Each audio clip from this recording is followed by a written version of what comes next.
नमस्कार मु गेलु पापुना प्लीज मो चैनल को समस्ते सब्सक्राइब लाइक एवं शेयर करंतु। मु एबे मोर भाषण स्टार्ट करने को जाउची। सम्माननीय सभापति महोदय, पूज्य गुरुजी मंडली, उपस्थित मोर छोट और बड़ भाई भौणी माने और मोर सहपाठीगण, आज मते 74तम साधारणतंत्र दिवस विषय किछि कहिबार सुजोग मिलिथिबारु निजको गौरवान्वित मन करुछि।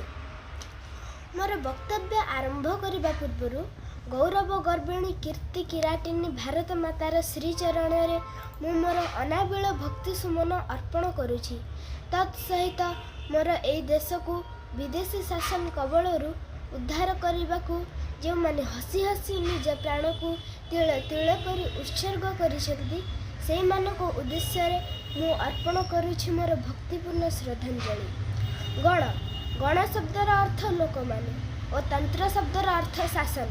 आमे समस्ते जानिछे आम देश 1947 मसीहा अगस्ट मास 15 तारिख स्वाधीन हैला, किंतु 1950 मसीहा पर्यंत आम देश में इंग्रेज प्रदत्त शासन कार्यकारी हेउथिला।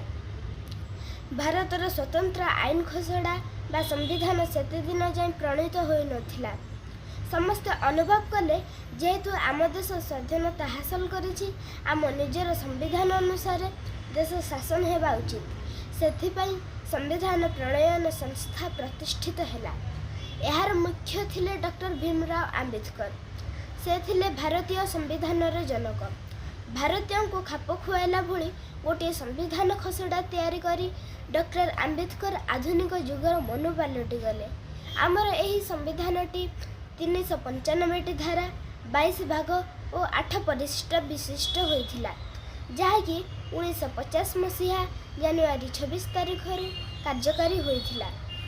दीर्घ 2 वर्ष 11 मास 18 दिन पर आम देश आम आईन अनुसार परिचालित हैला।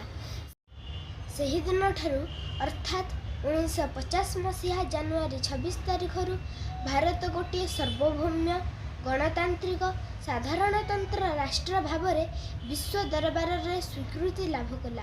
तेणु आमे एही दिनटी को साधारणतंत्र दिवस भाव सारा भारत रे पालन करुअछे। एही दिन केवल आनंद खुशीर दिन नुहे, बरं प्रत्येक भारतीय पई आत्मसमीक्षा दिन। एही दिवसटी रे आंभ समस्त को शपथ नबाकू पड़िबो जे जीवन रे शेष बुंदा रक्त थिबा पर्यंत आम देश पई, जाति पई, भाषा पई, सर्वोपरि मातृभूमि सम्मान रक्षा पाई आम जीवन बलि देवा को आम कुंठाबोध करबा नहीं। एमिति एक आशा और विश्वासर सह मु मोर वक्तव्य को एठी शेष करछि। जय हिंद, जय भारत। धन्यवाद। जदि मोर किछि भूल रहला ताहले मते क्षमा करिवे।